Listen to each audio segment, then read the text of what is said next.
Hey everybody, welcome back to a live version of Bobby Likes It Spooky. Today I'm here talking the first movie, I guess in the trilogy of Fear Street.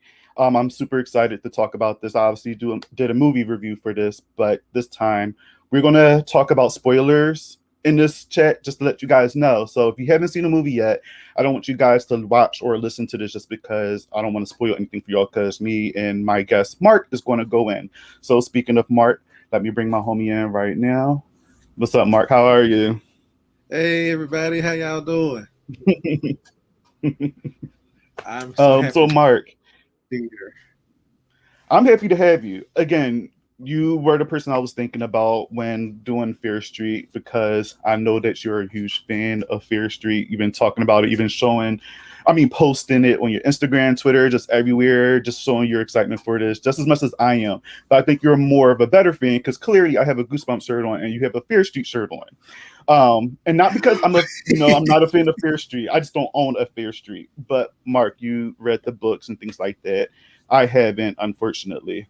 But I want to get into it. You know what I mean? I want to get into it. So I'm excited to watch these movies first and then get into the books later. But another reason why I bought you ones because being so that you read the books, I want to dig into your head to see if there's some comparisons from the books in the movie so Oh yeah, far.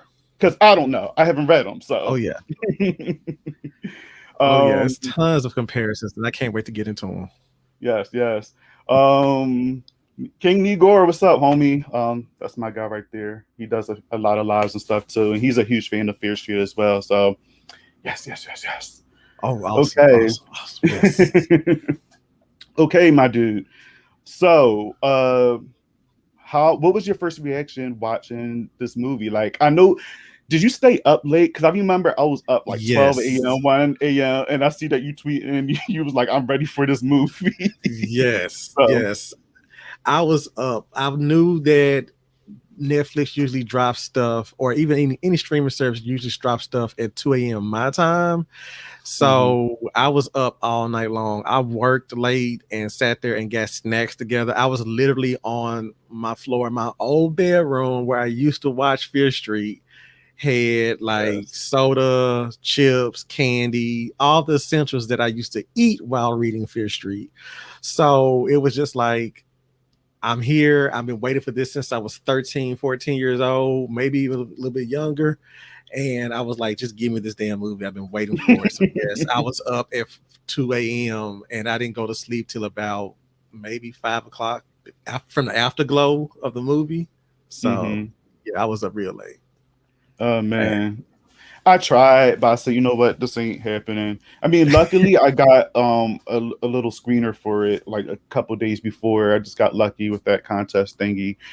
But I with screeners, they usually throw in uh like your name or whatever, and it's like smack dab in the middle of the screen. So all the spooky parts you can't really Oh, enjoy. Because right, obviously they do that on purpose, so just in case, for copyright issues. They don't want you right, to like sell it or copy it or whatever. right. They want to know.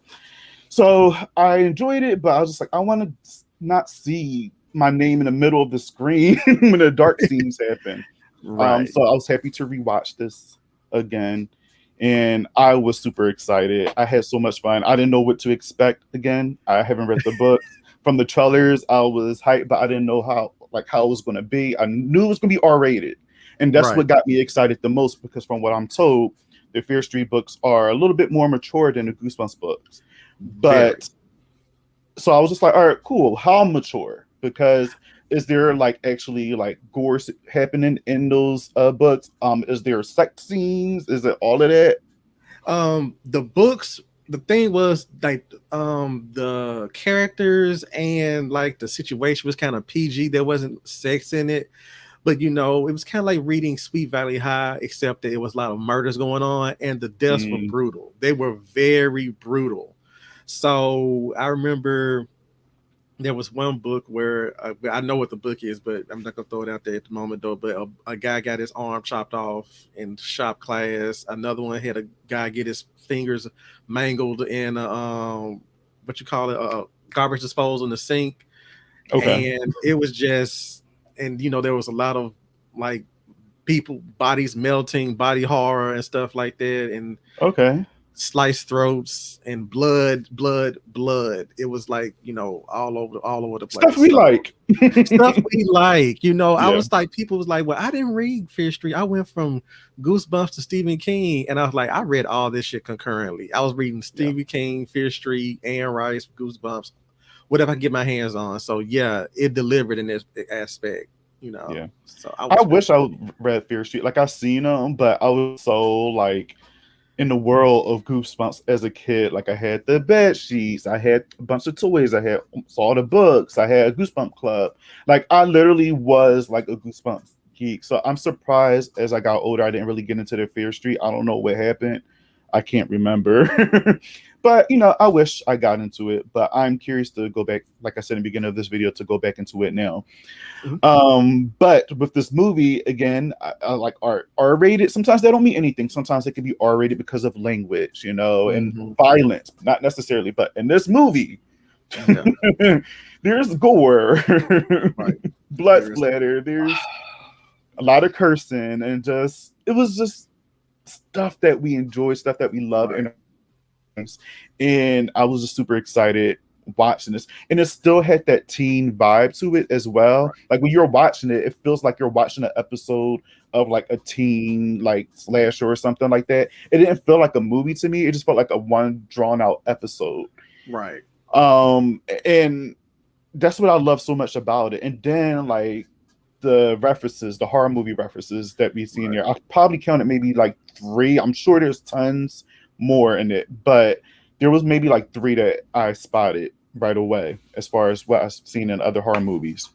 I spotted, like, we both know the whole opening scene was an homage to Scream and everything, and then there was the character of Josh, who I think had a few horror. I think their household had a couple of horror tapes and stuff like that with Blockbuster and everything, and then the whole woods scene with them, on the bus, and it's like, okay, it was just amazing, and it just had me in awe, because it was like I was reliving my teen years, and I was seeing myself on the screen, so I was picking up on everything that they was bringing. So yes. King Igor says 78 is going to be the best, though. I'm hoping. I love the 90s, but I have a feeling that the 70s, 78 is going to deliver. I have a feeling. With the whole I'm excited. Camping, with the whole camp thing, it's just like Camp Nightwing is actually a setting in the Fear Street book, lights out. So, and it looks very brutal. And it's not like you have like 25, 30 some year olds playing teens. These are like, actual teenagers. Yes, that's what was getting me when I was looking at it, especially in this. In this 94, were they actually teenagers? Because I got that vibe from them, or at least like, what I mean. And I think that's what I love so much about it, because it was authentic. You didn't have, like you said, you didn't have like 20-something-year-olds and 30-year-olds playing teenagers. You had actual teenagers, or young people playing these characters. And it just felt believable, because the things that they were saying, even though it was set in the 90s, it just felt nice and felt realistic. And I think that's that's why everybody was attracted to it more, just because these characters were believable. You didn't have like these 20-30-year-olds with big chests and like these, like, you didn't have those stereotypical characters in there, which I love and I adore most of these characters in this movie. Except for maybe one, but we'll get into that. Yeah, I think I know which one you're talking about too. Yeah. I mean, in the end, that character, got my heart a little bit. But for the majority of the movie, I was like, they gotta go. I knew that was going to happen. So, speaking of the beginning of this movie, your thoughts, like the colors, the neon lights, the reference from Scream, like that whole opening was just fucking bonkers and amazing. Your thoughts. Okay, so first we got Maya Hawk, who just came off of Stranger Things 3, and her whole thing was the mall. Yeah. And it's like they reconstructed Hawk, what was it called? Hawkins Mall or whatever, Starlight Mall, whatever it called. Yeah, Starlight Mall, yeah. And they just said, yeah, we need you to come here and do this mall scene again. And she's like, oh, okay. But, sure. But I understand. I know why she came back, because the director's actually married to one of the Duffer brothers. So I just found it this weekend. And that's probably why we got Sadie Sink next week for, you know, 1978. But the opening scene was great because I've never been to a B. Dalton's, but I knew of B. Dalton's. And just going into a bookstore was just like, I remember going to those bookstores and seeing those Fear Street books on the shelf and just sitting there like a kid and like at a candy store, like, which one to get today, like, you know. And so seeing all of those, and then the music, you know, Nine Inch Nails is Closer, MTV Buzz Cut, you know. So I'm like, that was my gateway into Nine Inch Nails. So it was like, this is the perfect setting. They know how to start this off, and she had a nice little chase scene. You know what I'm saying? And a nice opening. I was like, yes. And also Marco Beltrami, who did the score for Scream, it's like he knew what he was getting himself into. So when she was I didn't know that. So he did the score for this? He did the score for Fear Street. He did the score for all four Scream movies. He's not going to do it for the next one coming out, which is kind of crazy. But when she was running and the stream slowed down, I'm like, Casey Becker!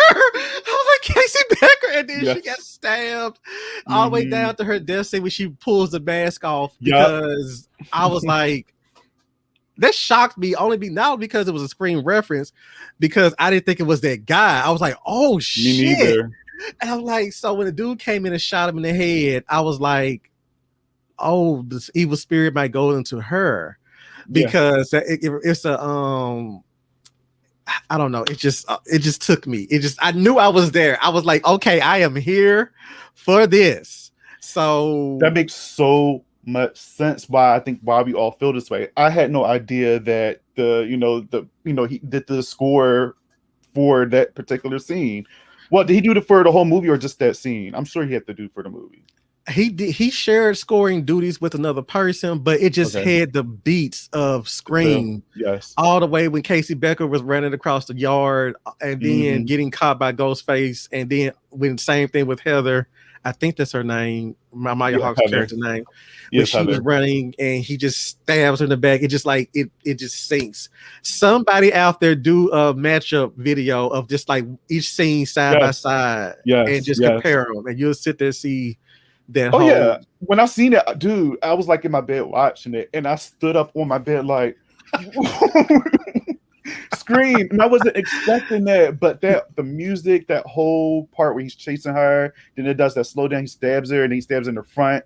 The mask, like, you know, the face reveal, even though they reveal it on this one, they don't do it in Scream. But all of that was just, you know, from Scream. And I think as a Scream fan, you get super excited because you're just like, yo, they're paying homage to that, and it's so dope to see that. And what I noticed too, and I didn't get it, I thought this was an error when I first watched it. When they first showed, I think his name was Ryan Torres. When she was like, when they were working in there, a fly like flew on his neck, and I thought, oh well, maybe that was part of the, you know, like the, you know, it was a mistake, and they just didn't edit it out because a fly. But throughout the whole movie, every time somebody got possessed or something, it was a fly on them. And I didn't catch that. So rewatching it, I'm just like, all right, so this obviously has to do something. Like if you see a fly, that means something's going to happen to that character, or they already possessed or going to get possessed or something. Right.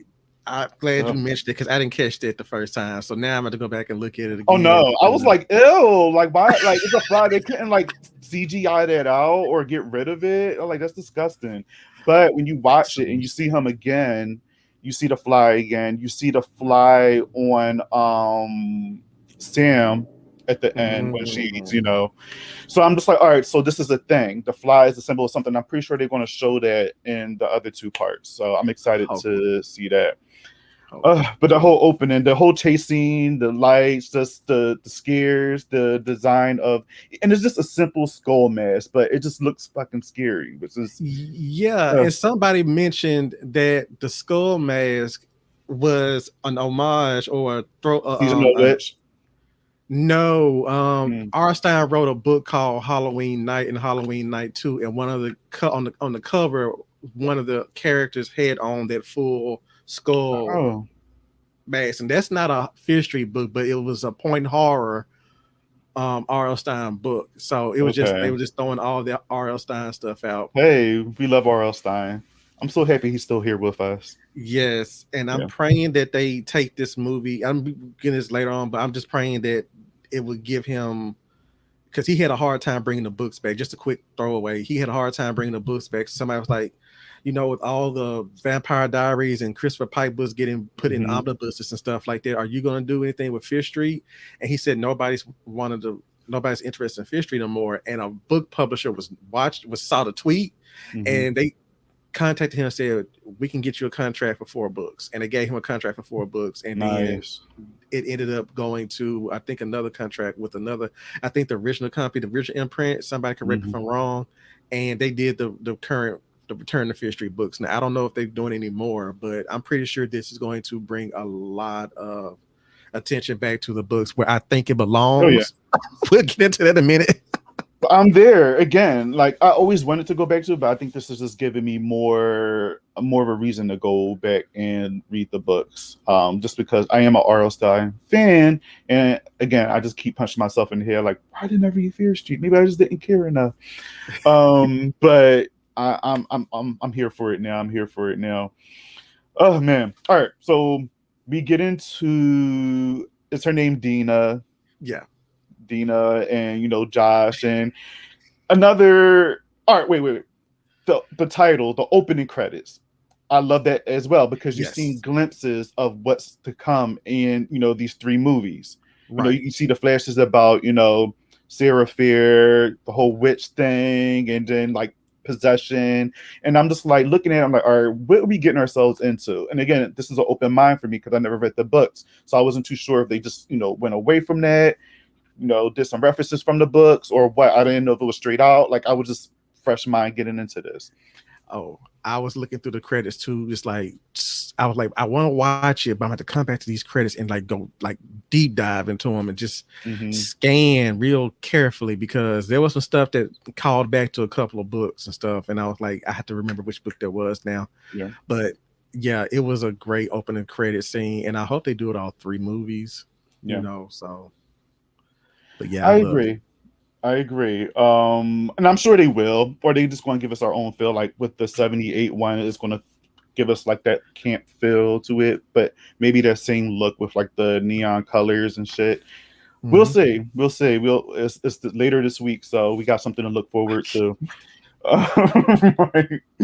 Now Dina and Josh, this scene, we see Dina and what's playing in the background. I believe it was garbage. I know what I'm thinking. When she was writing, it was garbage. I'm only happy when it rains, which I fucking love garbage. I love this song, and I'm like, but they jumped through so many tracks. It was like, damn, I'm trying to keep up all these damn tracks they're doing.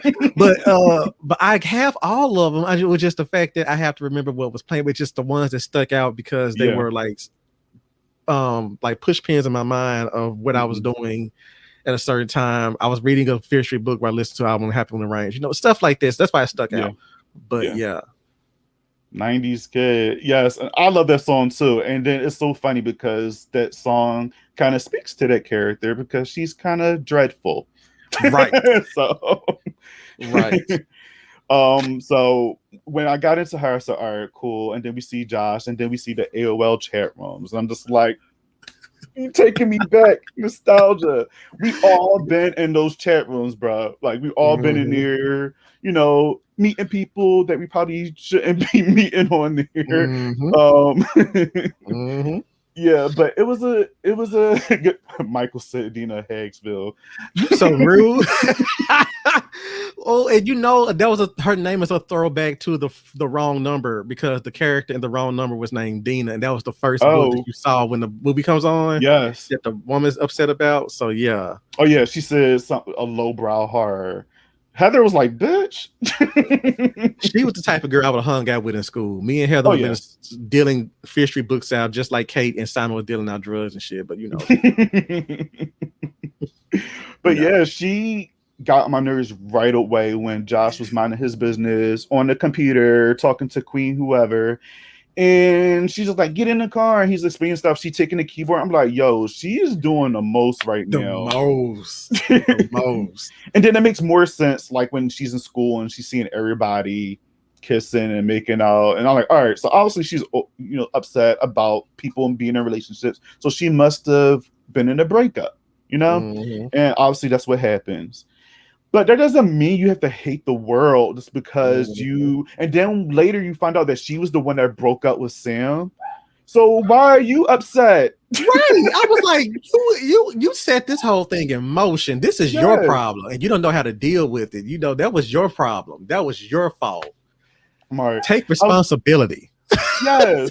Like I can understand if it was Sam she was broken up with and she don't want to see people in relationships because she got her heart broken. No, Dina was the one that broke up with her, and she got the nerve to be upset, looking at everybody in love and shit. So I was like, she's already getting on my nerves from there. Right. And then we were introduced to Simon and Kate, and just I fell in love with them already. I already knew Simon was going to be like that annoying character, but like the funny character. But then when we got Kate, I said, all right, she's going to be that like best friend that's going to be cool, like the one that you're always rooting for. But in my head, I'm like, all right, these characters are going to die later. But then when the movie was going on, I didn't know they were going to die because it didn't come off that way. I said, all right, they're going to make it to the end because they got so far. And they weren't they weren't just there. No, they were in the action. They were in the action. They was getting stuff together, like coming up with plans and stuff. It was just like, they were like a big portion of the movie, not just the characters you just waiting to die. Like, like in a Friday 13 movie, like, oh, all you motherfuckers gonna die. Yeah. What I'm saying? They weren't expendable. They were their main characters. They were there every scene. They were doing their shit. It was just like, so you didn't think that anything was going to happen to them. And obviously something does. Mike said their relationship reminded me of the siblings in the gate. Yes, I remember that. That. I guess the sibling relationships, I don't know. It can be weird. Like it's usually like that stereotypical relationship between siblings. You got the older brother or sister, and they kind of just like, I'm the older brother, so you do what I say, and kind of just, Yeah, my sister might say that was me, but I was like, I didn't fuck with you like that. It was like you always came in with a problem.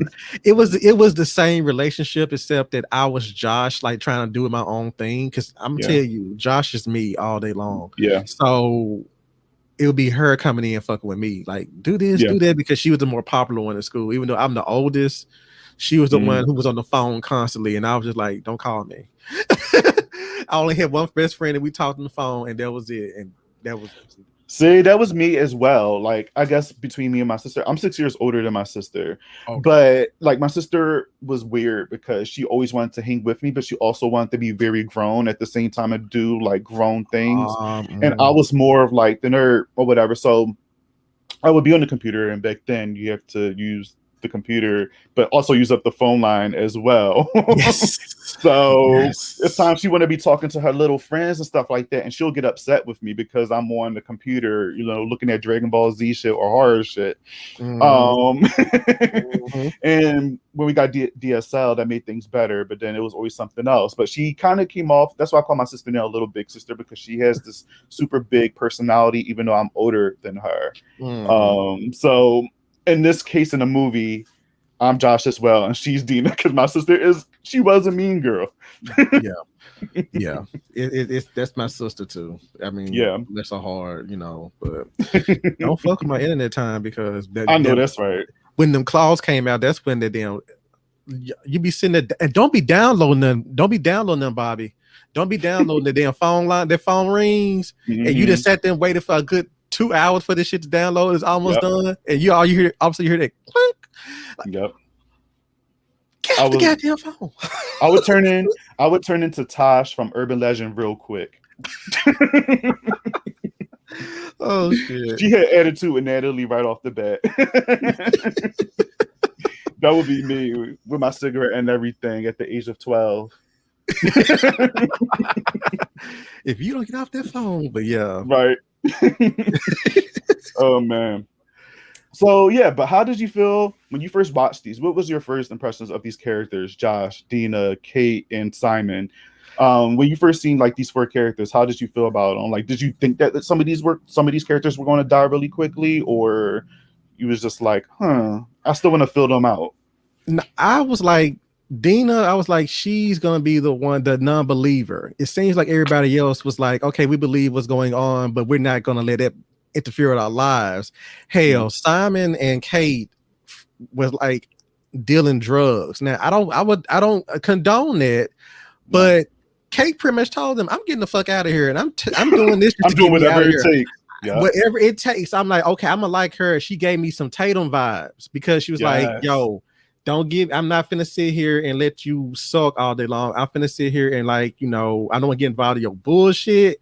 But if you want to do something about it, you need to step up and do what you need to do to solve your own issues. She was their friend that was like tough love, you know what I'm saying? And Simon, he was just a fun guy, and I mean, I love her, but Josh, I thought he was going to be the annoying one at first, just based on the clips. But the more I saw that he was into, I'm like, no, that's me.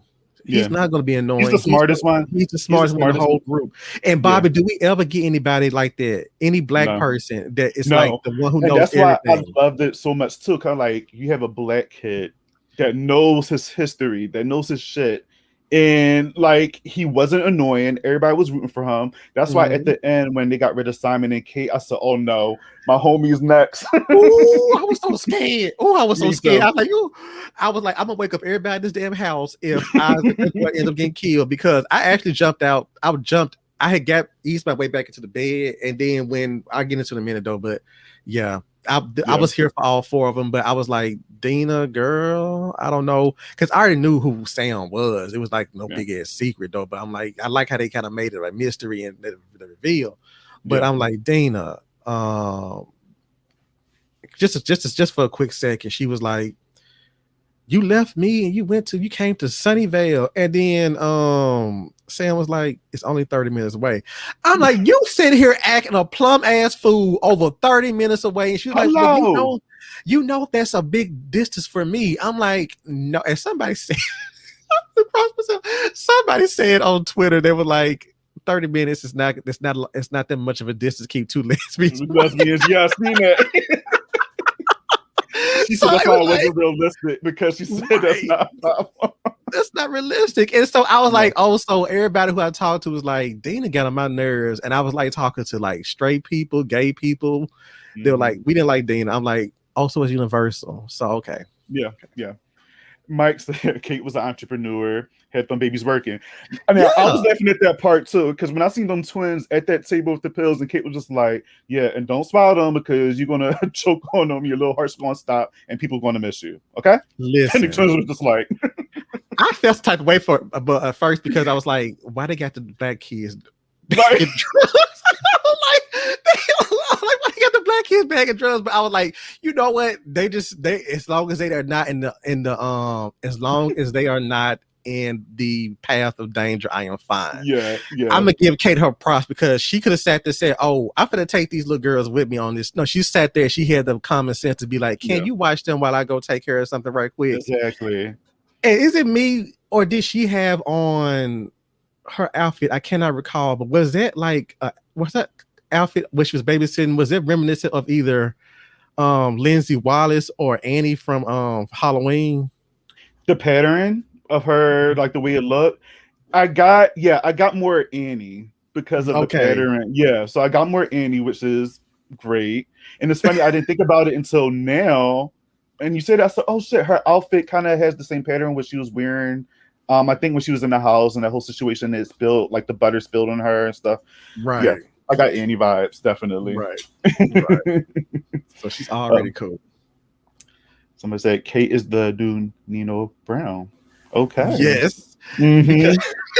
And she's gonna leave Shady Side with with hands clean. Like, I'm out of here. I'm a valedictorian. I'm finna go. Bye. Peace. Yes. She's so great, and it just sucks when but we'll get to that part. But you mentioned like the whole part in not Nino Brown. You mentioned the whole part where when they do get to the other school, and then we find out, because I like how the whole lead up, because they gave Dina's character, Dina's girlfriend, like a generic, unisex name. Right. Sam. So everybody's probably thinking it's a boy. Obviously, she's upset about being broken up with a boy. And even when they show Sam and I think his name is Peter together, they still don't allude the fact that who's Sam. We don't know it's Sam until she's out by herself, and then Sam come out, the dark or whatever, and it's like, oh, it's a girl. So this movie is also very queer, which I love too, because you got two lesbians, that was in love with each other, and I could say still in love with each other, and just dealing with a breakup in high school. I mean, I'm not gonna lie, when I was in high school, I wasn't like Dina, but I did take breakups very seriously. Right. Even looking back at it now, I'm just like, boy, what was wrong with you? But you're a different person when you're in high school. So yeah. So I kind of understood it, but at the same time, like if I was to break up with somebody, I still wouldn't react the way Dina did, especially if she's moving 30 minutes away. Like, you can make that shit work, bro. Like, it's not that deep. So because wasn't she driving them to school? Was she driving them to school? So I was like, girl, like, you have the car. Your parents are nowhere to be found, and you have the car. Why don't you? I'd have been in Sunnyvale every goddamn weekend. Hello? Like, oh, you 30 minutes away? Okay, we can find somewhere to do. We can find somewhere in the woods to sit there and chill and do whatever we got to do and go about our merry way. Nobody would have to know. So it's that simple. But I guess it was different in the 90s. I suppose. I don't know, for lesbians. Who knows? I don't know.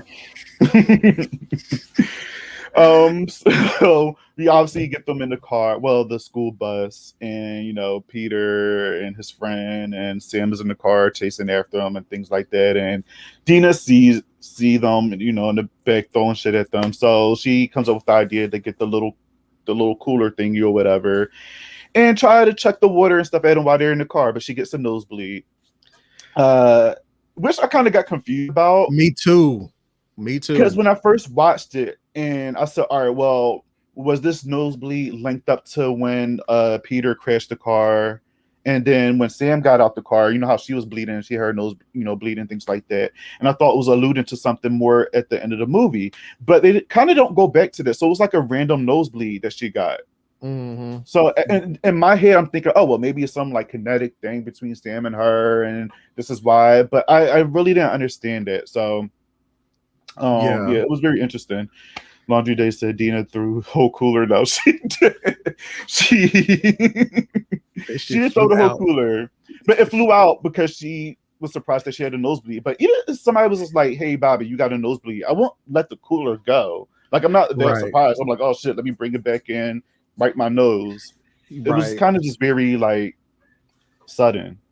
I will say this though, the scene itself was reminiscent. This was when I realized that they really took a lot from, in my personal opinion, which is the best Fear Street book of all, which is Fear Street Cheerleaders: The First Evil.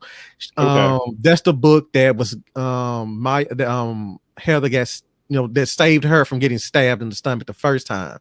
Okay. There's a scene in the book where they're coming from a basketball game, or it was a football game, I believe. Either way, it was the cheerleaders was on the bus, and they drove through Fifth Street, and the bus driver couldn't see because it was raining so bad. So he opened up the door of the bus as the lead cheerleader, Jennifer, was talking to the cheerleaders, and he hit a bump and crashed, and Jennifer was thrown out the bus. Oh, shit.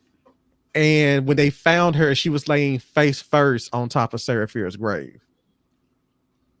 Whoa. So when she got up but she was paralyzed, but it reminded me of when Sam got out the car and her nose was bleeding and she was on it.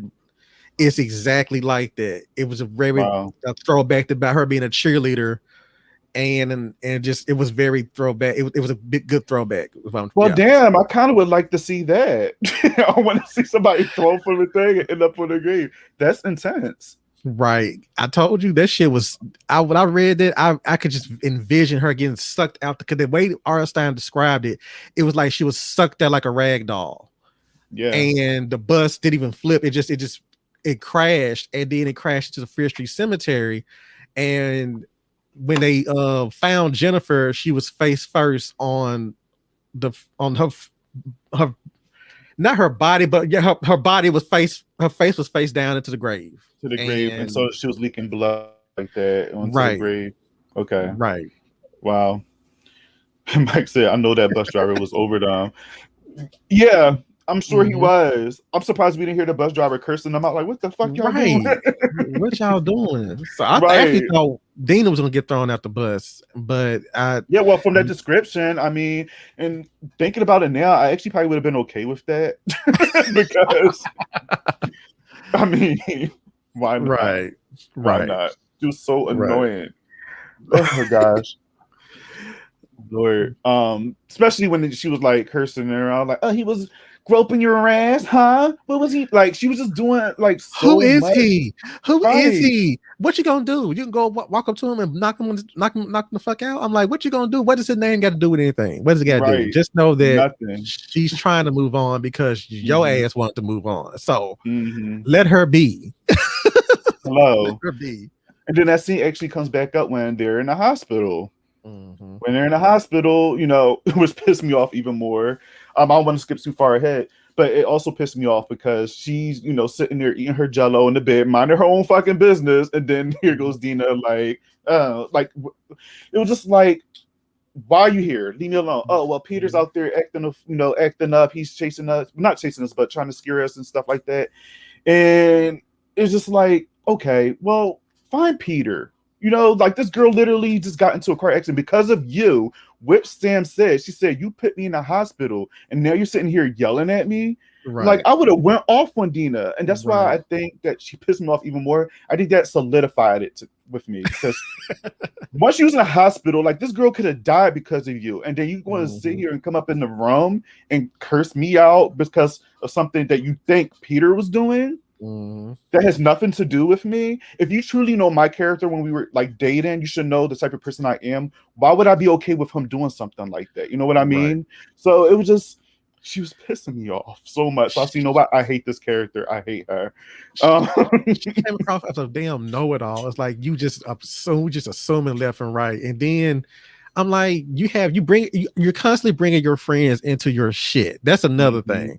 Not saying your friend's supposed to be there for you, but it's just the fact that you are just constantly true. Simon and Kate came in your house like, yeah, Peter's out here doing fuck shit, and it was just like, oh, you already pissed off, and I don't know. And what's his name? Josh was already over it. He was like, yo, yeah, Josh was over it. He's just like, that's y'all problems, and yeah. The part that interests me too is when was the skull mask killer in Dina's house when he was like going through the laundry and like smelling the stuff. He was in the Black Twins. Black Twins house. That's right. Because that's when Josh was just like, damn, like while you were babysitting, he was all up in there. This was very interesting. So I'm happy that they kept the mystery in that part as well, because I'm just like, all right. Isn't that character dead? Like, wasn't Ryan Torres dead? So why is this person back. So at first I did believe that it was Peter. I was just like, all right, well, maybe it is Peter, or because they did have the skull mask when they were in the car, but they got so messed up in the car. I don't think that they would want to, like, they would have the time to do that. You know what I mean? Right. So I'm like, all right, something's up. And then when we find out later that it was Ryan again, we just like, bro, got shot in the head. He got shot in the head, and he's still alive. Okay, now we in supernatural territory. So this is where we're at. Right. I actually thought that the evil spirit had transferred to somebody else, and they just donned the mask and costume. Yeah, that's because when Sam landed on what we didn't know at the moment was the grave. Yeah. It was just the fact that she saw all this stuff, and I'm like, okay, so something's in her. I knew then something was up because she was seeing shit. Yeah. But yeah, when you start seeing shit, you know something's up. Something's up. Yeah. And I'm like, yeah, but yeah, can I just for just a second talk about Simon? You just gonna just sit there and take your nasty ass shirt off in these folks' house? Yeah. I was like, you so damn. I like the chest. Don't get me wrong, but I was just like, that's nasty because you first of all you had the shirt on from the day before, and then on top of that you didn't bother washing it, and then you're gonna just throw it off at somebody else's house, like right. God knows what it. Anyway, go. I'm sorry. Go ahead. No, it's okay. He's dirty. It's okay. Right. Very. Very. You know, he's that type of dude. I mean, I still like him though, but geez. So let's get into the hospital scene. God. Yeah, when they were arguing there, clearly Peter was like, all right, what the hell is up? And you know, Dina's cursing at Peter, and he's sitting there watching Sam and Dina go back and forth. They're going back and forth at it, and then we just hear like a shink, and Peter's stabbed. He drops to the floor, and behind him is the skull mask killer dude. So that was a crazy scene, especially when they went running through the hallway. And he kind of like, well, he did. He ran past Kate and Josh and Simon. So now I'm just like, all right, something's up, because why would he just run past them? You know what I mean? Like, and why he's chasing Dina and Sam? Why didn't he just like quickly like stab, you know, Kate, Simon and Josh? But it was like they didn't exist. Like they weren't there. He just ran right past them. And then they go hiding, and then they find the dead lady that's working the counter. Poor woman. Well, I mean, she kind of had a little attitude and a problem in the beginning. Yeah, so, I mean, unfortunately, she was a black woman, but I mean. No, I mean, I'm just saying, just poor woman. Like, you just sit here, because I was thinking, like, you killed her. Mm-hmm. You killed, what was her name? Betty? You killed Betty. Oh, yeah, Betty. And I'm like, yes.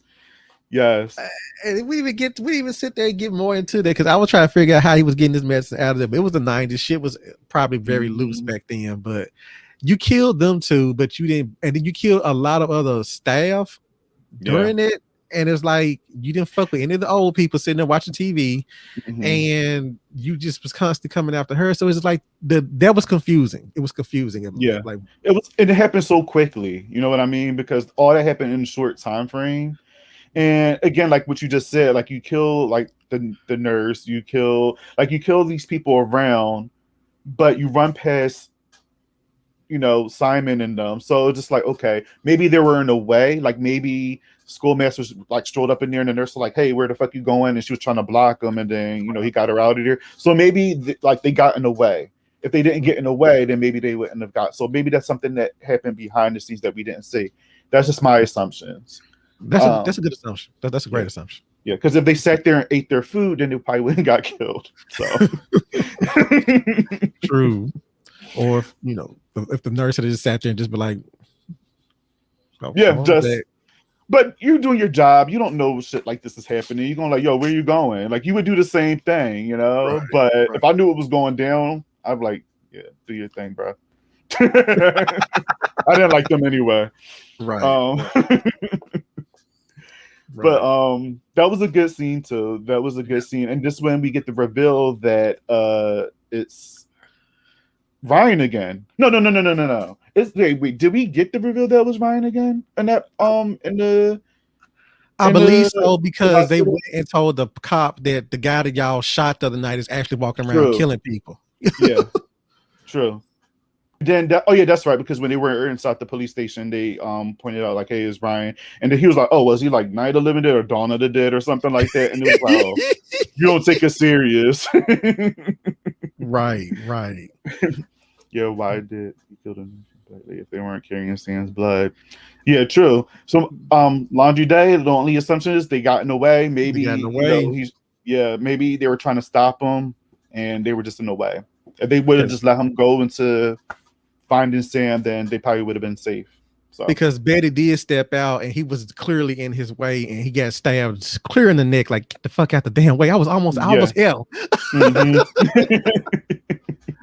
And with Peter, I guess. I mean, Peter was kind of unnecessary because I mean, the skull face dude could have just went around like the thing and got Dina instead, or maybe even Sam from that side. You know, like he could have, but I guess create suspense. You have to get bodies. You know, the skull face mask is like, I'm a new killer in this. I got to get my body count up. So right. I'm trying to get up there with Jason and Freddy. Yeah, I'm trying to get up there. So let's do this. I liked when they got to the police station and all that. That it reminded me of Gremlins. Like when when was it Gremlins or was it Gremlins and the Goonies when Chunk called the cops, he like, wait, is this the situation right here? So. Yeah. And also in the Gremlins when they were trying to explain to them about the like get the fuck out of here. It's like any 90s movie or 80s movie when you're trying to go to the cops about something supernatural or strange. They were like, get these damn kids out of here. That's true. It's always too on call. It's never like a whole precinct. Yes, it's always just like two, and they sitting there like not taking anything serious. Like, why is it only like the small amount of cops? Like, I don't know. Maybe it's in the books. Is Fair Street a small town, or is it considered a largely like a relatively large town? They made it seem like it was very, very small. In the movie, it seemed like it was my hometown. Like, everything in the storefront, there's a town square, everything's halfway closed and shit. But in the books, there was like a big ass like metropolitan downtown. Like they had this big ass Fisher got a mall. So I mean, not Fisher, but Shady Side has a mall. So it's a small town, but it's like a small town with amenities. You know what I'm saying? Not like one of those Mayberry-esque small towns, but just a small town, with stuff, as I call it. With stuff. Because Brownsville, my hometown, only has a Walmart, and that's the only store you can shop outside a dollar store and Dollar Tree and something like that. But like the town next to it, Jackson, has a mall, it has a Target, it has 2 or 3 Walmarts. I'm thinking that's more along the lines of what Shady Side was in the books, but in the movie, Shady Side was my hometown, Brownsville. Just with a mall. With a mall, you have to have a mall. You have to have a mall, but that would make sense with the little police that they have, I guess. I don't know. No.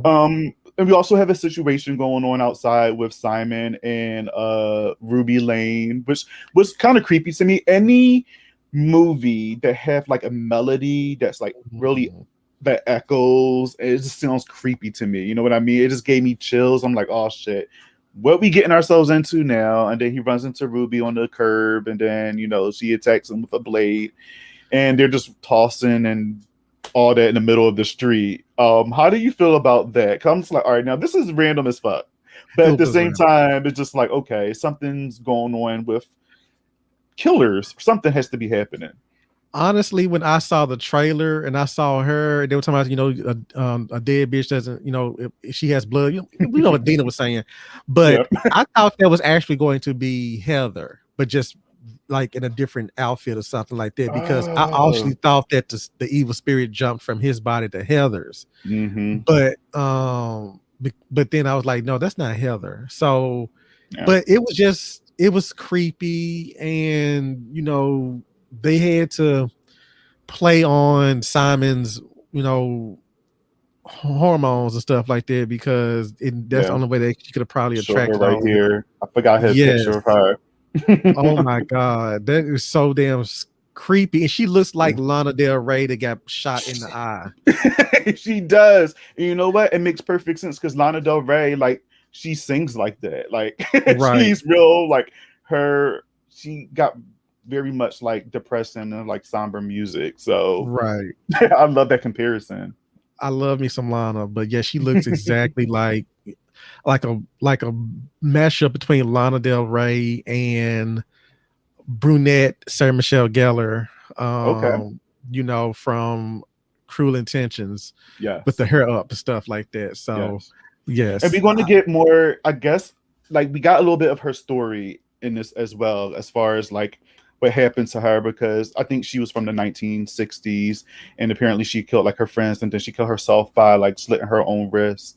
And I guess because she was possessed by Sarah Fair, the witch. Right. And we get into a whole slew of other people that were possessed from Josh saying like, hey, there's, you know, Ruby Lane, and then we had the Nightwing Killer, and then there's the Milkman dude and Billy Barker and stuff like that. And let me just tell you, when we get to see the Nightwing Killer, right, I started freaking out because so the Skullface dude, yeah, he's scary. He's super fast. He reminds you of Ghostface. He's real stealthy. He's real swift. Like he's like that. But this dude wastes no time.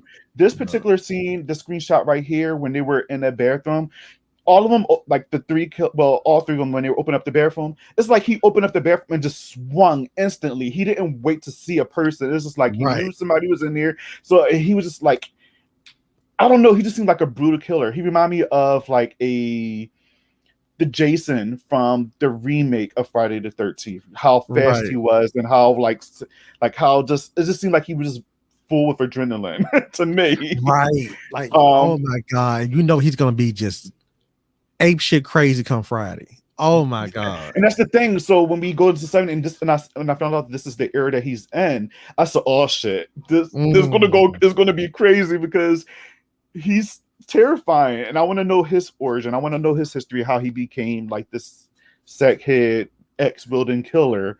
So I'm excited to know more about this killer, this character, and experience the whole 1970s with this killer doing some damage, because man, he's scary. And that's what I love about Josh too, because he knows his information. He knows his stuff. So he kind of also reminds me of what's the character's name from it, the black one, the only black character. Mike Hanlon, exactly. Yes, he reminds me of him, because in the books, Mike Hanlon knew all of his stuff. Yes. He had like, you know, paper stuff on the wall, the newspapers. He knew his history, and I feel like Josh reminded me so much of Mike Hanlon.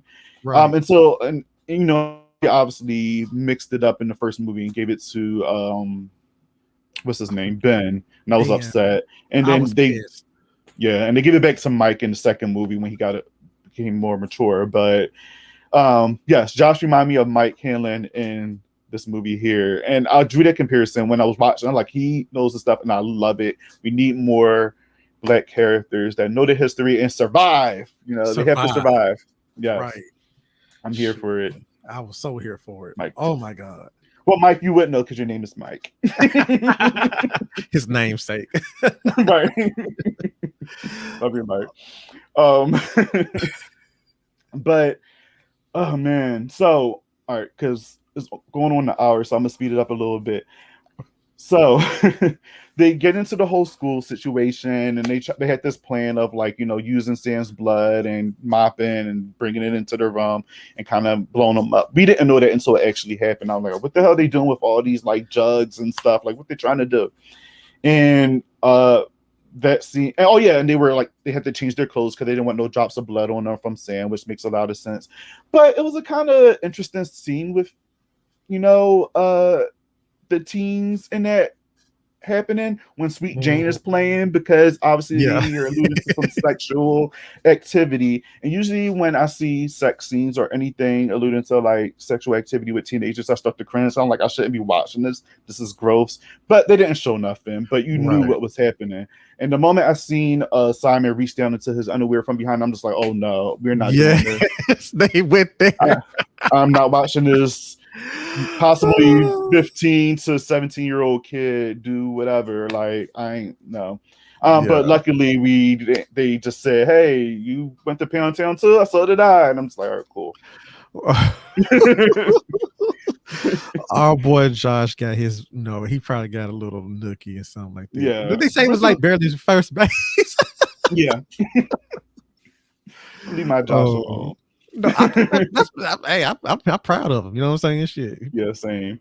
And it's crazy because I don't even think he's that much younger than them, but he just appears to be a little younger than them. I think he's like maybe a year younger than them. Like maybe he's a grade below them. I don't think he's like, too like so much younger than them. But yeah, they go to the school and then they try to blow, these three monsters up. That was smart though. That was damn smart. That was super smart. I wouldn't have think of anything like that. But this is the scene that remind me of Hellraiser. So when they got blown up, and remember they went in there, and then the bodies start to regenerate. And do you remember in Hellraiser when they had that whole scene of like when he got the blood and he start to come out the floorboards? That scene remind me of Hellraiser because you see the head come up and then the hand. I said, this is Hellraiser right here. I fucking love it. Yes. I was freaking out. I said, another reference to another horror movie. God.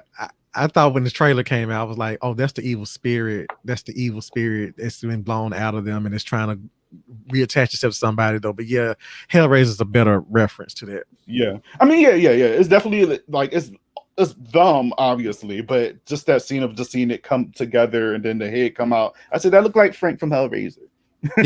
Yes. And then the shit got personal because they tried to kill him. It was like, and it's like the demons were like, the supernatural killers like, look, we weren't trying to fuck with y'all. Yeah. But now you gotta pull us up. Yeah, all y'all gotta die now. Right. Like they left them alone. You see that they walked past them trying to get to Sam or whatever, which my heart would have been beating out my fucking chest on that scene. Because you sitting there, even Kate said it, she said, this better work or I'm gonna murder you. I'm like, girl, how you gonna murder her? You gonna be dead? Hell, she might come back and be able to kill her. So I would talk to whoever demon or god or whoever to come back and hunt Dina because whatever. Exactly. That bitch gotta be killed for somebody who don't want her ass. Mark, I can't with you. I'm just saying shit because I'm like, girl, come on now. You kidding? You kidding? She said that. I think Kate said that.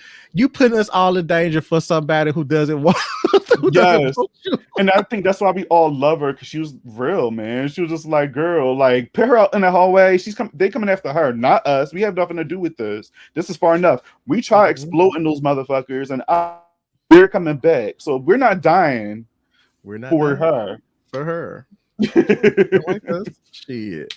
But boy, and at this point, Bobby, I was like, okay, this is going to be more like scary movies to tell. Well, that's scary, but scary stories to tell in the dark. Like, yes, I'm like, because they're all still intact. The core group is still untouched, and then child. That's true. And that's true. We even mentioned Sheriff Good going around being weird, but his character is also based on the Goods who were the Fear's enemies. Yeah. So I get into that later. Okay. I was going to ask a question about like the whole fear situation, stuff like that, because I'm just like, all right, because they didn't really like focus too much on Fear Street, right? Sorry, my dog is just like doing the most right now. Hold on 1 second. Sorry, y'all. Hold on.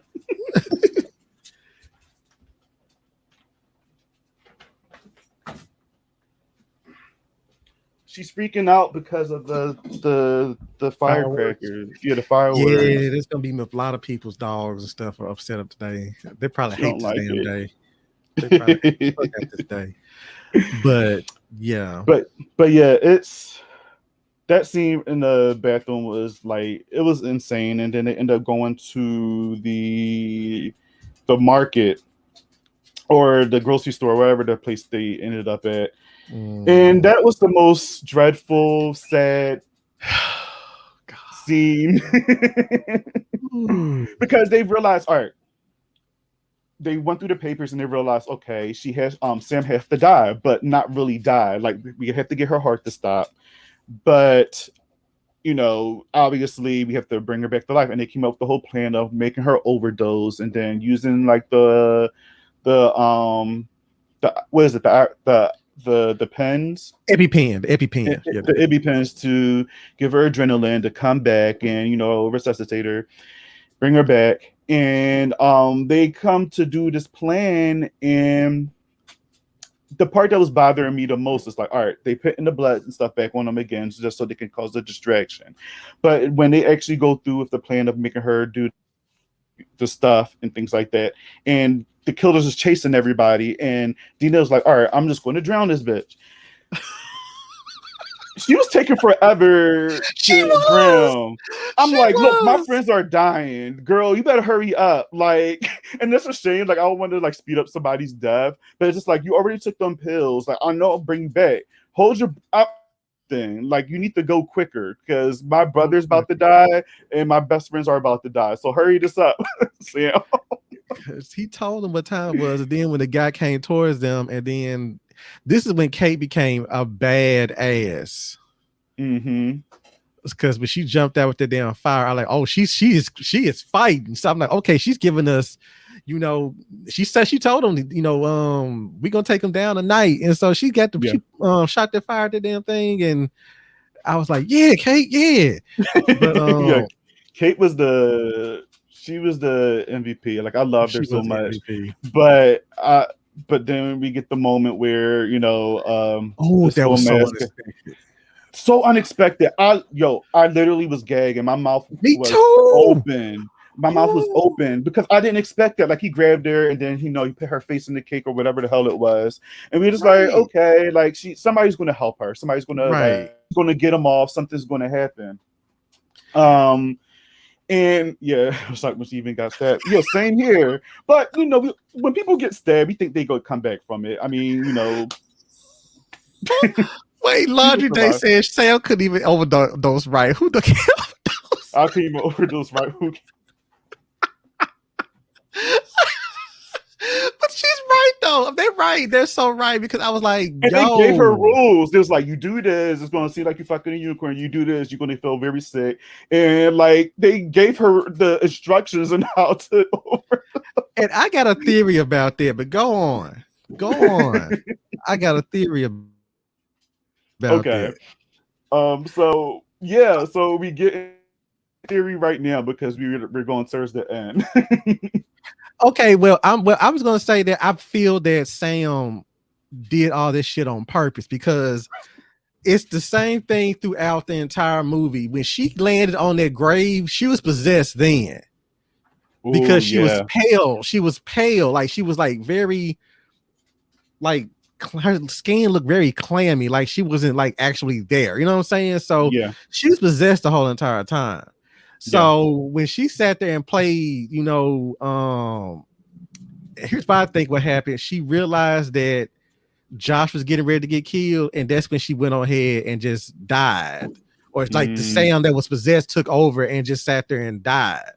Okay. And she got that. So I'm thinking that the Sam that with the Sam that we have now, is probably she's gonna be either dead after the fact. Oh my, I'm gonna let my dog out, but go ahead, keep talking. Okay, she's gonna be either dead after the fact, or she's going to be resuscitated. She's not gonna halfway remember most of what happened throughout the entire movie, and it's gonna be kind of heartbreaking in a way. But that's what I'm assuming because. Yeah, I was like, she's taking entirely too long to like just die. So in a way, she was helping them out. Like the evil spirit inside of her was helping them out. Because when Kate got stabbed, I was like, oh damn, she got stabbed. I'm thinking she's gonna just drop from that. No, he had to go with the extra.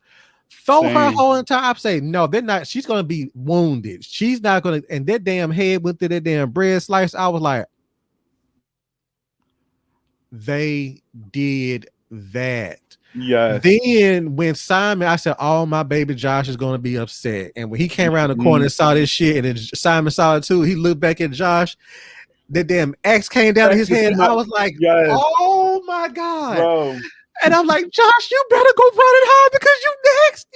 You got 3 against 1. You got 3 against 1." I'm like, I damn. know. Poor it was just him. It was just like, all right. And this is where I feel like, all right, this is the part in the movie where they're taking everybody out now. Like we got Kate, who we love, we got Simon, who we liked, and I'm like, all right, Josh is the only person next because Dina's sitting here in that damn lobster water trying to drown her girlfriend. And I'm just like, something's got to give. We can't have our get killed. Right. And happy that didn't happen because I guess it's she drowned finally and the ghost just like disappeared and things like that.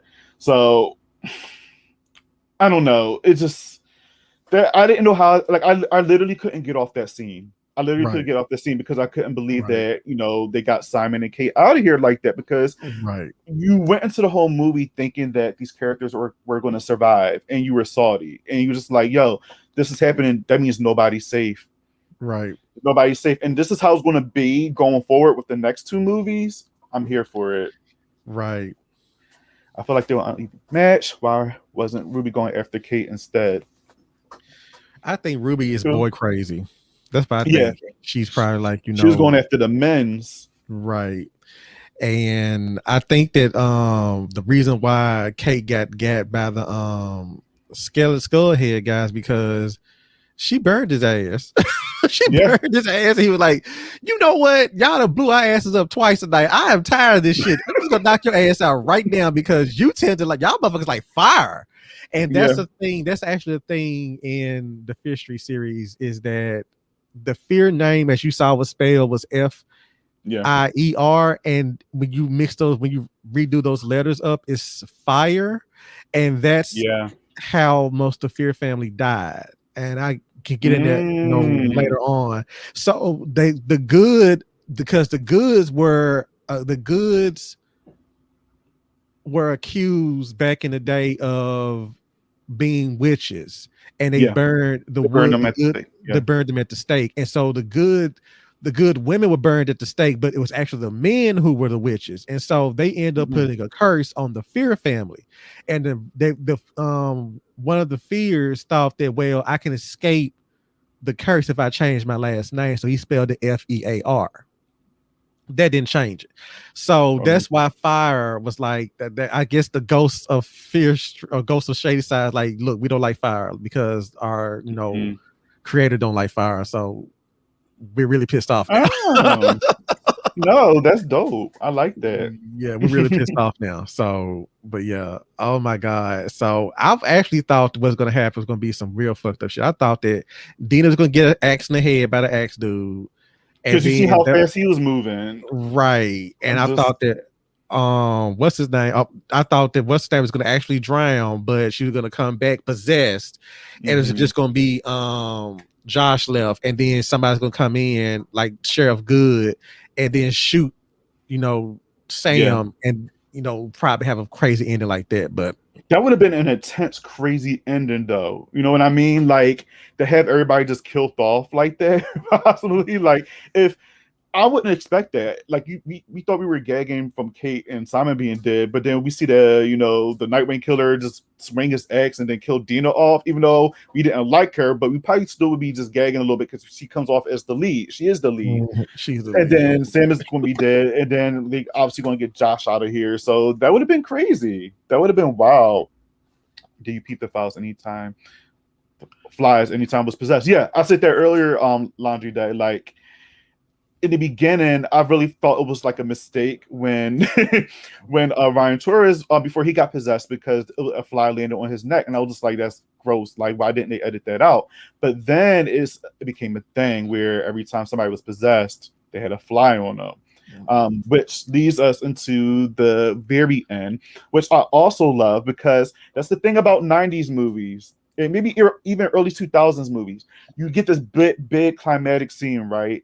And you think it's over, but no, there's still something that's still something coming for you.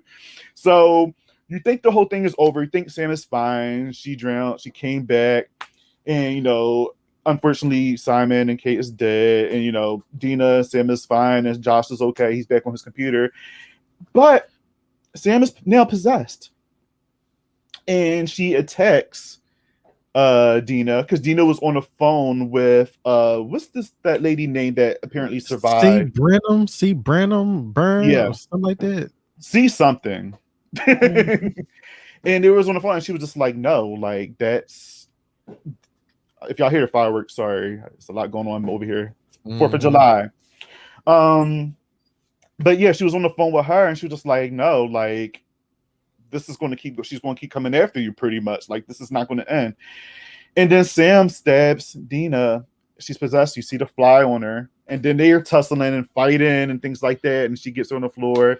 And then you worry about Josh, because she's like, all right, so when Dina fell on the floor, I thought she was dead. I'm like, all right, I thought she was dead. She stabbed her, how she fell. I'm like, all right, damn, Sam got her. So then it goes to Josh minding his business. He can't hear nothing because the music's blasting. So you're just like, okay, they about to get our homie out of here. But no, then we cut to them still fighting upstairs, and she ends up tying her up with the phone cord, which is very interesting. She goes to Josh, and we don't see that it's her when she put the hand on him. Boy, and I got scared. Yeah, me too. I'm just like, ooh, y'all kill this boy, I'm gonna be mad as hell. Right. Oh shit. I was so like, don't y'all do him like that. Right. When did Dina have time to wrap old girl up in telephone wire? That was funny. I was cracking up because when they went back upstairs and we see her like grunting, I'm like, yo, you got stabbed in the gut, and you still have the strength to tie her up with the telephone cord. Which makes me think that Kate could have Kate got stabbed in the gut. She could have sat there and fought back, but I mean, at the same time, they do overpower the ass. So that's true. I don't know. A lot of people get stabbed in the gut here, and they still have like enough time to run. Like in the beginning with Heather, like she got like slashed and stuff, but she was still running through. But then she got stabbed in the back and then the chest, and then that kind of counted her out. But that's how it ends. It ends with Sam tied up in there, and this is not the end. Our girl Sam is now possessed. She's now part of the killers, which is crazy. Oh my god. So before we go, Mark, overall thoughts of this movie, because we do get we do get some scenes of what's to come in the next movie. So obviously we're going to see our characters back, but they're going to be told a story of what happened in the 1970s with the Nightwing Killer, which we're excited about. Yes. But what did you think about this movie overall? How did it leave you feeling once we got that final scene? I was gagging. I was like in a state of euphoria because, like I told you, ever since I was 13, I've been waiting for somebody to adapt a screen, actually the Fear Street cheerleaders. And looking at this, because I have an idea of why we don't know the first name of the lady who survived Camp Nightwing, is because what she says in the trailer for the, I'm not going to say it because I won't spoil, but I mean, I won't spoil anything, but she says something that reminds me of the first Evil. And this made me think that, okay, they took the Fear Street saga, not the series, the Fear Street sagas, because that was a whole nother thing, but it was still in the same realm. But the Fear Street saga, the Betrayal, the Secret, the Burning, it took those three books and mixed it up with the cheerleaders books and gave us this trilogy. And I'm thinking those two trilogies outside of another trilogy was the more popular trilogies in the whole series. So I felt great because I had some issues, but I was like, those issues were minuscule compared to what they gave us. They gave us a queer lead. They gave us a black queer lead. They gave us they gave us two black protagonists. It was like, because in the Fear Street books, there were black people in them, but they were like stock characters, like the best friend. And you would know they were black if you didn't see them on the cover. And the cover, I could count on one hand how many covers had black characters on them. out of all 30 some odd original books. So I was excited as a Black queer youth. My 13-year-old self was just cheering, and my just like saying, like, you know, one of your wishes finally came true. And I was so worried that I was going to be upset with it, because I told you, I told Ryan, I told my boy Taymon, I told everybody, if they fuck this up, I'm going to go through with a fine tooth red pen and be like, yo, y'all can't fuck this up, because I was hearing stuff. I'm like, why they doing that? Why they doing that? Why they doing it? So when I saw the trailer, I'm like, okay, why they got this? Why the fucking street still spelled F-I-E-R? It should be spelled F-E-A-R, because that's the name of the street in the books. Yeah. Why is the cheerleader's outfits blue and white? They should be maroon. You know, stupid shit. They knocked it out the ballpark. And to think that they were going to originally do this in theaters, like one movie a month in the summer. Yeah. Can you imagine what they would have got away with? Oh my God. So it's a... I would have loved to experience this in the theaters. Right. I would have loved it. 10s across the board for me. 10s across the board. Yeah. Same for me. On my letterbox, I gave it a 4 out of 5, because only the reason why I did that is because, again, I wanted to rewatch it a couple times, because it's not that I didn't like it. Obviously, I love it. Like, I'm gushing over it now. Right. But again, I didn't feel like no connection to the books, so I didn't know. So that's why I went to talk with like you guys that's going to be on the show in the coming weeks to talk about it, because I want to feel that connection, since I don't have enough time to read all the books while these movies are on right now. Right. So I did that because I wasn't too sure if, like, all right, this is a great film. It's a great supernatural slasher. The characters are amazing. They're great. But I'm also going to wait until the trilogy ends to see how everything ties in together, I can rate each one accordingly the right way. Because sometimes if things are connected together, it can ruin the one that came before it, for me, at least for me. Because I'm just like, all right, that didn't make sense of why these events happened in the first one. So I bring the score down. So I'm kind of going to wait until I finish all of them to score them again in the right way accordingly. Mike said, I said the fact that I'm a bad gay for wanting Dina dead. I'll leave it at that. Hey, you're not the only one. You're not the only one. Yeah. She grew on me a little bit towards the end, but she was still annoying as fuck. So I mean, yeah. Laundry Day said Dina needed her A vote for getting her friends killed. Nobody mourned. yeah. I mean, all for Sam. Like, I mean, all for Sam. That must be some good. I'm just gonna leave it at that. Snatch. But my question to you is: would you do this for your partner? Would you somehow get all your friends involved? Well, see, the thing is, and I'm trying to keep it short. My sister, whose birthday literally was like Friday, I will fight anybody. See, when she didn't come up quick enough, when she saw her brother about to get killed, she should have came up. She should have came up, exactly, and ran and tackled that motherfucker, and then did what she had to do. Like, look, you dying too long. You taking too long to die. That's why I think that Sam did all this shit on purpose. Yeah. Because I feel like when I say, but the possessed Sam did all that on purpose, or Sarah Fear did it on purpose, because I believe there's Dina and Josh will end up having some type of role to play later on. So I don't know, but yeah, I agree. You know, as a sibling, if I see my sister about to be like getting attacked like that, I'm sorry, Sam, or whoever I'm with, or whoever, you gonna have to come up for a moment. If the X-Men gets you by a girl, I'm not letting my brother or my sister get killed. I'm sorry. Like, I'm doing everything to protect my sister. So for her to just be looking over there, like, I don't know, like I don't know why she. That's what I was thinking, Michael. Yeah. I wonder why they didn't just continue driving out of town while Sam took the meds to die and instead of staying in one spot. Yeah. Right. It's like, do like they did in Freddy versus Jason. Just we gonna keep driving because they can't catch this damn van. If they can catch the van, they some bad motherfuckers though. But Nope, she and Sam were broken up by a girl. My sister's different. I would give my life. Hello, that's what I'm saying. Because if you end up leaving Shady Side, trust and believe she is not going to be, unless y'all are diehard sweethearts. Somebody told me when I first came out, they were like, "You're not going to be with your first forever." And I'll be goddamn, they weren't telling the truth because I'm not with them motherfucker right now.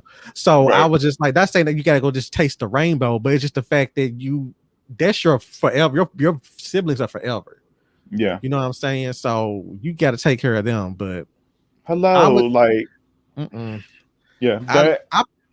Let me ask you this, Bobby. Let me ask you something. Stop. I would probably see. I thought that if you pop her side the head, knock her out and just leave her in the water so she can drown on her own and then go get your brother and come back and check on her. But I was scared that if that had to happen, she actually had to sat there and died to resuscitate her ass in time, that she'd have been blamed for her murder because her mom was already gung-ho on her ass. True. And then a friend of mine told me them EpiPens, as many EpiPens they dumped in her should have exploded her heart then anyway because it was too many. So I was like, I think Sam is dead either way. When they get when it all comes back, if they get the evil spirit out of her ass is gonna still be dead. Yeah. So yeah. This movie was insane. It was wild. It was a good time. I love everything about it. This is how I wanted the Scream series to be, the TV series to be.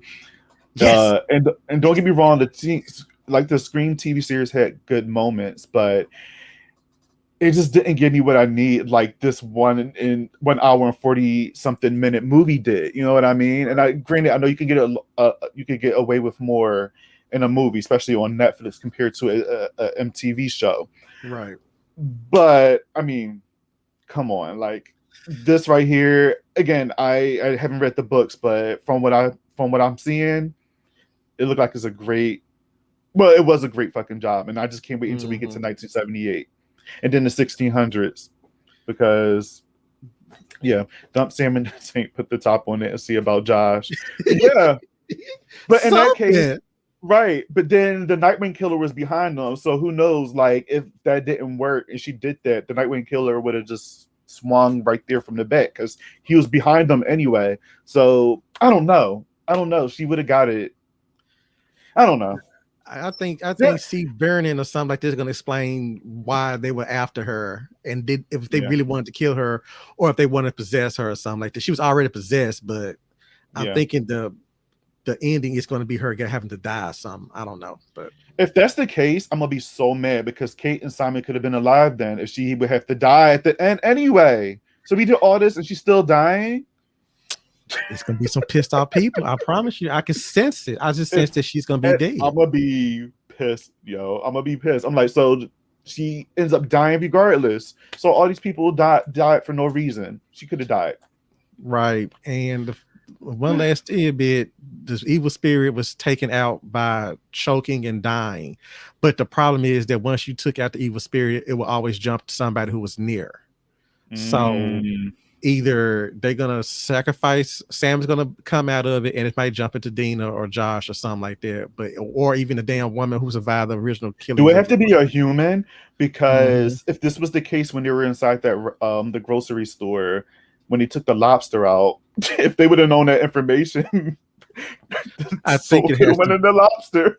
I think it has to be a human. I'm just joking around. I know, but I'm just.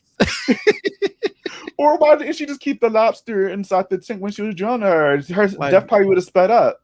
Yeah. The lobster would have been pinching her ass while, that would have sped some things up. I don't know.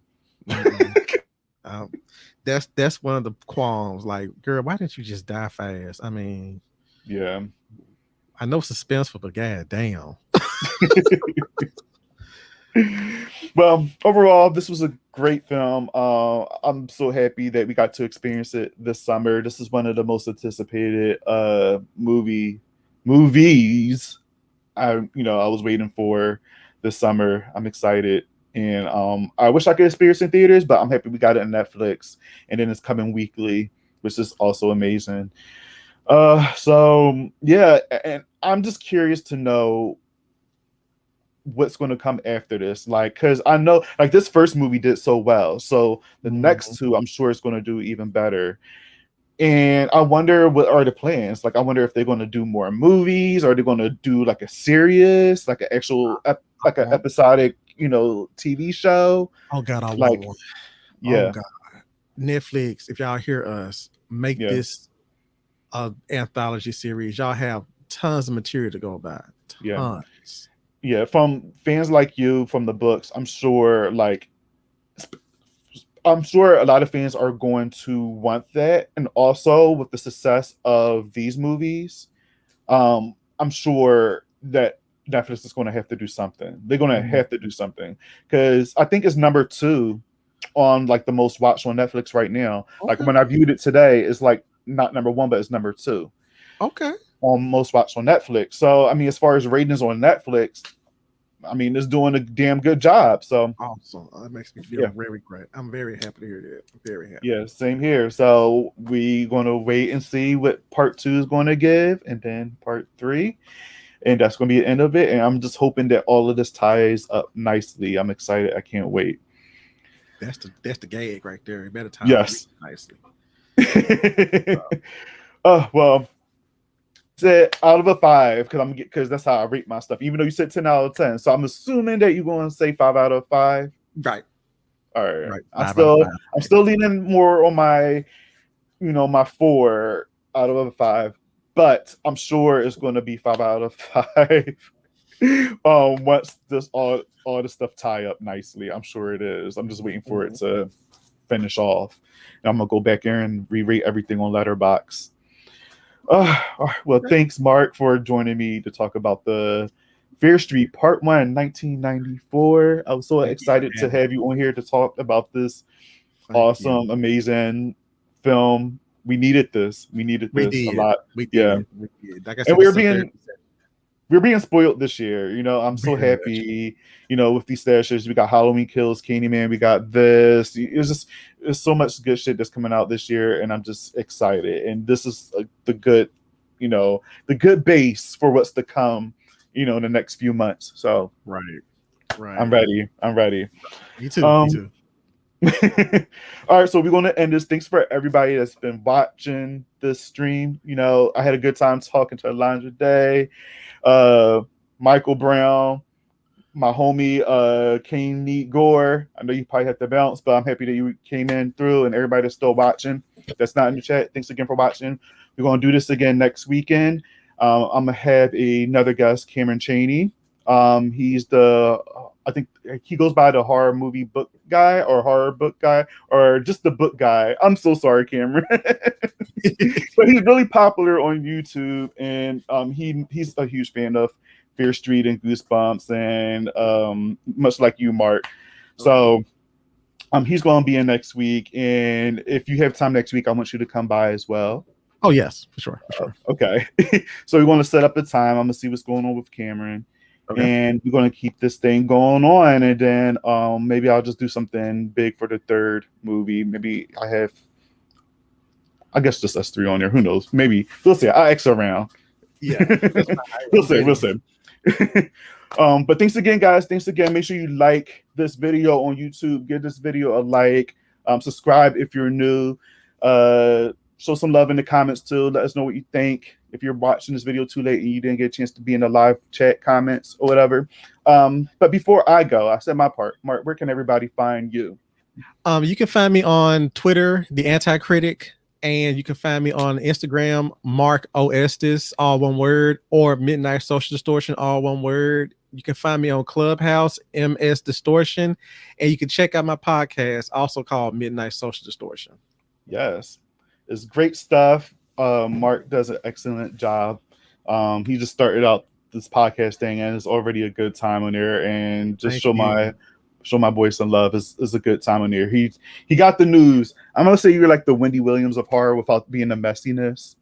Yeah, I try not to be You're not messy, but you got the news and stuff like that, and you got like I'm not gonna say sass, but you have like the energy, and that's giving us what we need, but without the negative of Miss Wendy Williams.